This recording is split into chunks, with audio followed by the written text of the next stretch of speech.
नमस्कार, सुलगता सवाल देख रहे हैं आप और मैं हूं आपके साथ दिव्या सिंह। राजस्थान में कांग्रेस की 5 बड़ी गलतियों ने सब कुछ बर्बाद कर दिया है। चुनाव से पहले ही राहुल गांधी के खेमे में भगदड़ मच गई। न सिर्फ गहलोत फंसे हैं, बल्कि पायलट का सपना भी चकनाचूर हो गया है। राजस्थान पर एक धमाकेदार रिपोर्ट सामने आई है। इस रिपोर्ट को देखकर सोनिया गांधी और खड़गे सिर पकड़कर बैठ जाएंगे, क्योंकि अपने घिनौने कारनामों से कांग्रेस ने अपनी इज्जत तार तार कर दी है। वहीं दूसरी तरफ राहुल गांधी चुनाव से पहले हार कबूल कर चुके हैं। राहुल गांधी के बयान से गहलोत काफी चिढ़ गए हैं। आपसी मेल का दिखावा कर अंदर कलह पर पर्दा डालने की कोशिश की जा रही है, लेकिन खुलासा ये हुआ है कि गहलोत अब राहुल के खिलाफ हो गए हैं। अगर राजस्थान हाथ से गया तो गहलोत राहुल को सबक सिखाने का मौका नहीं छोड़ेंगे। इस ट्विस्ट का खुलासा करेंगे आगे। उससे पहले कैसे राजस्थान कांग्रेस की बड़ी गलतियों ने सब कुछ तबाह कर दिया है, इस पर सवाल सुलगाते हैं।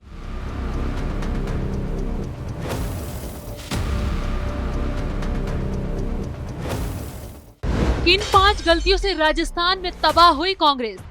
क्यों राहुल गांधी के खिलाफ हो गई गहलोत? चुनाव से पहले क्यों कांग्रेस ने मानी हार?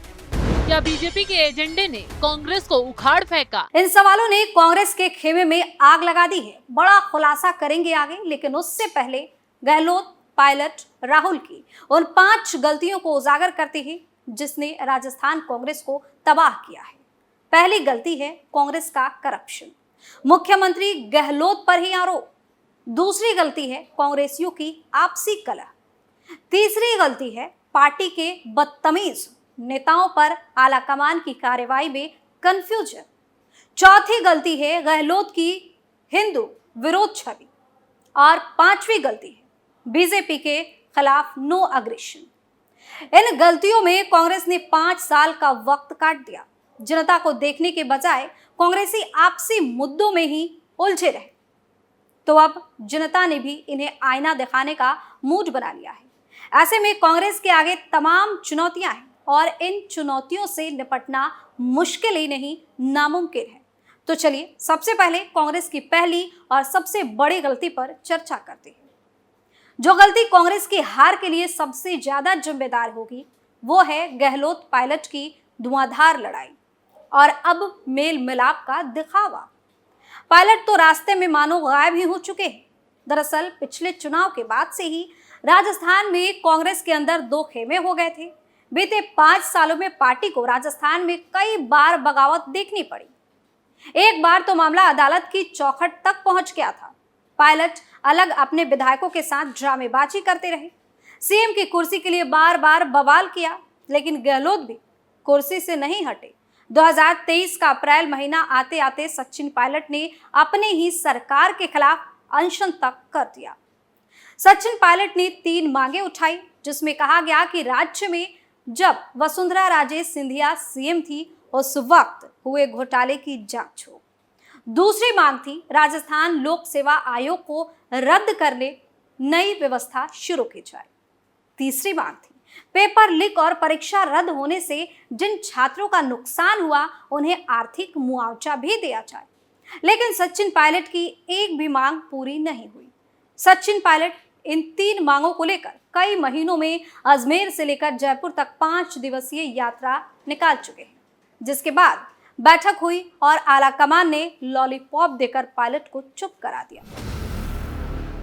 लेकिन खुद कांग्रेसियों ने बीजेपी को मुद्दा सौंप दिया है। अब चुनाव आने पर बीजेपी ने कांग्रेस को उसकी आपसी कलह पर घेर लिया है। जनता भी कांग्रेसियों की नौटंकी से परेशान आ गई है। अब दोनों नेता एक दूसरे का जिगरी बनने का कितना भी दिखावा करें, लेकिन जनता बेवकूफ नहीं है और ये बात चुनावी सर्वे ने भी जाहिर कर दिया है। चुनाव से पहले राज्य में होने वाले तमाम सर्वे और उनके परिणाम बताते हैं कि बीजेपी इस बार राजस्थान में कुछ बड़ा धमाका करने वाली है, जबकि कांग्रेस को निराशा हाथ लगने वाली है। दूसरी चुनौती ऐसी है जो कांग्रेस को धक्के मारकर राजस्थान से भगा देगी। वो है कांग्रेस का करप्शन, जिसकी पोल किसी और ने नहीं बल्कि कांग्रेस नेता ने ही खोल दी थी। कुछ दिन पहले ही कांग्रेस के मंत्री रहते राजस्थान विधानसभा में राजेंद्र गुढ़ा ने अपने ही सरकार को महिलाओं पर अत्याचार रोकने में विफल बता दिया और कटघरे में खड़ा कर दिया। पार्टी का हिस्सा रहते हुए महिलाओं पर अत्याचार जैसे बयान देने के साथ ही राजेंद्र गुढ़ा की लाल डायरी भी चुनावी साल में गहलोत सरकार के लिए गले का फांस बन गया। दरअसल इस साल जुलाई के महीने में गुढ़ा एक लाल डायरी लेकर विधानसभा पहुंच गए थे। उन्होंने दावा किया था कि इस डायरी में अशोक गहलोत के खिलाफ आरोपों की पूरी फहरिस्त लिखी है। राजेंद्र गुढ़ा का आरोप था कि इस डायरी में संकट के वक्त कांग्रेस ने जितने भी विधायकों को खरीदा है उनका पूरा लेखा जोखा इस डायरी में लिखा हुआ है। इन आरोपों के बाद गहलोत सरकार की काफी किरकिरी हुई थी और इस डायरी ने राजस्थान की सियासी तपिश को बढ़ा दिया था। बीजेपी के लिए कांग्रेसियों ने खुद ही मुद्दा दे दिया कि कैसे उन्हें चुनाव में घेरना है। शुरुआत पीएम मोदी ने कर दी। पीएम मोदी ने इस लाल डायरी को लेकर सीएम अशोक गहलोत और कांग्रेस पार्टी पर वार कर दिया। प्रधानमंत्री ने कांग्रेस की सरकार पर लूट की दुकान चलाने का आरोप लगाया था और राजस्थान की लाल डायरी को इसका सबसे ताजा उदाहरण बता दिया। और तो और जनता भी कांग्रेस के करप्शन से परेशान हो गई है। लोग अब कांग्रेसियों को राजस्थान में गालियां देकर खदेड़ रहे हैं। ये मुद्दा कांग्रेस को बिल्कुल जीतने नहीं दे सकता। तीसरी मुसीबत कांग्रेसियों के लिए हिंदू विरोधी छवि है। दरअसल चुनाव से पहले कांग्रेस पर बीजेपी ने कई आरोप लगाए।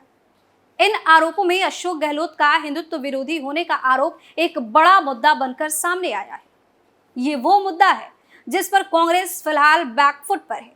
हालांकि कांग्रेस ने अपनी रणनीति बदलकर इस बार हिंदू तीर्थ स्थलों, धार्मिक पर्यटन स्थलों, मंदिरों में दिखावेबाजी शुरू की, लेकिन जनता को पागल नहीं बना पाए, क्योंकि हाल ही में गहलोत साहब ने धार्मिक झंडों को लगाने पर बैन कर दिया था। उसके लिए आदेश लेने के लिए कहा गया, जिस पर सीएम साहब की काफी फजीहत हुई, क्योंकि विशेष तौर पर यह आदेश भगवा ध्वज के लिए था। क्योंकि बागेश्वर धाम बाबा का वहां कार्यक्रम होने वाला था, तो पहले ही गहलोत हिंदुओं को टारगेट करना शुरू कर दिए। वैसे भी हिंदुओं को टारगेट करना कांग्रेस की परमानेंट पॉलिटिकल पॉलिसी है। इसके साथ ही राज्य में नुपुर शर्मा के समर्थन कन्हैया लाल की हत्या का होना भी हिंदू विरोधी ताकतों को बढ़ावा देने का एक सबूत है। यही हिंदू विरोधी छवि कांग्रेस का काल बनेगी। चौथी गलती है कांग्रेस आलाकमान का पार्टी में बगावत कर रहे नेताओं पर कार्रवाई में कंफ्यूजन। दरअसल जब जब कांग्रेस के अपने नेताओं ने बगावत की या फिर गहलोत गुट के नेताओं ने आलाकमान की बेइज्जती की हो, तो कार्रवाई के नाम पर आलाकमान हर बात पर कंफ्यूजन में रहता है। इस बार भी जब पायलट आर पार की लड़ाई लड़ रहे थे, तो गहलोत गुट के विधायकों ने इस्तीफा देकर नौटंकी दिखा दी। ऐसे में दिल्ली से आलाकमान ने मामले की जांच के लिए पर्यवेक्षक भेजे, जिसमें खड़गे, अजय माकन गए थे। इन लोगों ने एक मीटिंग बुलाई और बागी विधायकों को आने के लिए कहा, लेकिन आलाकमान की बेइज्जती करते हुए कोई भी गहलोत गुट के नेता वहां नहीं पहुंचे। इसके बाद बदसलूकी करने वाले नेताओं पर खड़गे और माकन ने अनुशासनहीनता की कार्रवाई की मांग की, लेकिन काफी वक्त बीत जाने के बाद भी आलाकमान की तरफ से कोई एक्शन नहीं लिया गया, जिससे जनता भी कांग्रेस के रवैये से परेशान हो गई। जिससे सवाल उठा कि जो नेता पार्टी के लिए ही ठीक फैसले नहीं ले पा रहे, वो भला जनता के लिए कैसे ठीक फैसले ले सकते हैं। और कांग्रेस की पांचवी और सबसे बड़ी गलती, बीजेपी के खिलाफ कोई अग्रेशन कांग्रेस नेताओं में नहीं है। दरअसल बीजेपी तमाम मुद्दों को उठाकर कांग्रेस को घेर रही, परिवर्तन यात्रा निकाल रही, कांग्रेस भी पदयात्रा कर रही है, लेकिन वो यात्रा कहां से शुरू होगी, कहां ठंडे बस्ते में चली जाती है, इसका कुछ पता नहीं चलता। बीजेपी को घेरने के लिए कांग्रेस के पास कोई मुद्दा इस बार नहीं है, जबकि बीजेपी के पास कांग्रेस को दबाने के लिए इतने मुद्दे मिल गए हैं कि खुद पीएम मोदी कांग्रेस को भ्रष्टाचारी और जीरो बताकर चले गए। पीएम मोदी ने भरी सभा में कांग्रेस का काला चिट्ठा खोल दिया। और तो और हर कोई यही कह रहा है कि जो नेता पार्टी के आपसी मुद्दे नहीं सुलझा पा रहे, अपने विरोधी पार्टी को नहीं घेर पा रहे, वो भला आगे कैसे जीत हासिल कर सकते हैं। राजस्थान में कांग्रेस की हालत इतनी बदतर हो गई है कि खुद राहुल गांधी ये बात कबूल कर चुके हैं कि इस बार यहां जीत पाना बेहद ही मुश्किल है। वैसे भी पिछले 30 साल से राजस्थान में हर 5 साल में सरकार बदलने का ट्रेंड रहा है। तो इस बार जैसे कांग्रेस चारों तरफ से घिरी हुई है, उससे तो ये मिथ तोड़ना कांग्रेस के लिए किसी चुनौती से कम नहीं है। ज्यादातर लोगों को उम्मीद है कि इस बार राज्य में सरकार बदलने की परंपरा के अनुसार बीजेपी की जीत होगी और इस जीत के साथ ही कांग्रेस आलाकमान में महायुद्ध भी देखने को मिलेगा। गहलोत राहुल की हार वाली चुनौती को दिल से लगाकर बैठ गए हैं। अगर हार होती है तो गहलोत इस बार राहुल गांधी से आर पार के मूड में है। आगे आगे देखिए कांग्रेस आलाकमान में कैसे बवाल छड़ता है। सुलगता सवाल में आज के लिए इतना ही। नए मुद्दे के साथ फिर से पेश होंगे, तब तक के लिए आप देखते रहिए कैपिटल टीवी। नमस्कार।